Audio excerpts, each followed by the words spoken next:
আজ একটু ঘুরতে গেছিলাম মেয়েকে সাথে নিয়ে, আর অবশ্যই মাও ছিল। যা গরম পড়েছে। ও তার আগে আমার মেয়ের কিছু কথা শুনে নাও। আসছে দিদিন আসছে।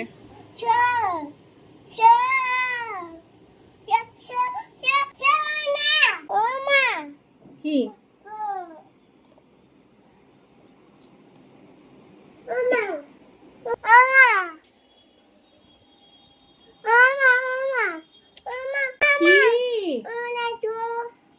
কি করবা?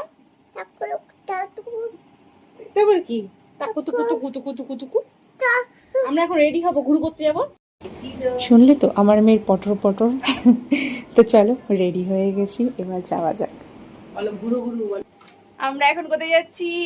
এক্সপো। এক্সপো কি মজা, চলো তোমাদেরকেও এক্সপোতে নিয়ে যাচ্ছি। এই যে